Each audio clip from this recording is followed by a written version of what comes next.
The Tripartite Act 2014 passed in the House of Assembly last night. Tourism Minister Obie Wilchcombe standing firm behind the presence of unions in the workforce and the importance of Bahamians holding top managerial posts in the nation's #1 sector. Yes, echoing similar sentiments was Labor Minister Shane Gibson, who revealed that government continues to stand behind workers and their rights, citing a recent intervention by the Prime Minister in saving hundreds of jobs from the largest private sector employer. We get that story tonight from Clinton Watson.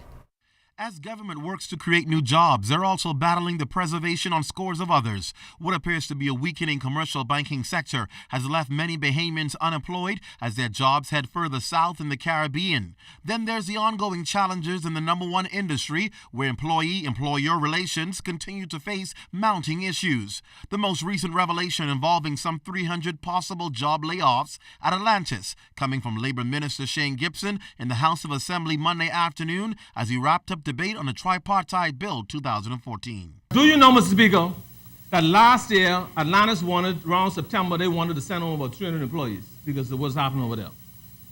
The Prime Minister was made aware of it. He sat down with them and they negotiated a position where they stayed on the job.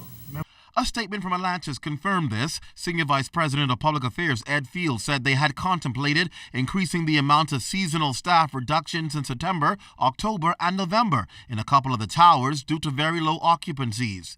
However, they worked successfully with government to avoid having to do so. We have to move away from allowing people to work around unions. We have to move away from that because the workers do not benefit as they should. And half of the time when the workers are trying to build a life, they can't even build a life. They can't go to the bank. They can't do anything because the banks will tell them, well, you don't have permanent employment. They're telling them that you have difficulties because you have not become normalized or regularized. Something's wrong with that, Mr. Speaker. Head of the nation's largest industry, Tourism Minister Obie Wilchcombe, reflecting in general on the industry, notes that there needs to be greater respect by employers when it comes to the involvement of unions as they seek to preserve jobs. Because, Mr. Speaker, we do have in the country the all-inclusives, and they found a formula. So the formula should continue for all, Mr. Speaker, because when you come to the Bahamas as an investor, you still have to ensure that you follow the patterns that exist in the country and ensure that the Bahamian workers are taken care of. Because, sir, if we don't do that, then yes, we are working against the people and not for the people. Minister Wilchcombe chided Melia Resort and their ongoing dispute with the hotel union regarding the gratuity paying system, wanting to pay less than what employees have been receiving. And what is the reason why many are so qualified? Many have had opportunities. We have been in the tourism industry for more than 50 years now. And the truth is, Mr. Speaker, it is my personal view, and I strongly believe this, that more Bahamian managers should be sitting in the top tier. Yep. I honestly believe that, Mr. Speaker. Because, and I can tell you, we have had a difficulty where we do not believe that Bahamians can do certain things. We ran hotels before.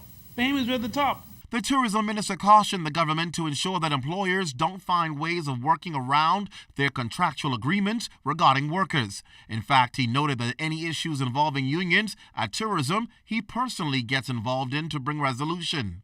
He also called into question why more Bahamians are not managing and leading the tourism industry, noting that there was a time when Bahamians were in positions throughout the country. I'm not against the foreigner who comes into work, nothing against it. I'm saying, though, I'd like to see a very clear path of more Bahamians making it to the top. Minister Wilchcombe believes the greatest development is human capital and that the government must ensure that Bahamians are getting the opportunities.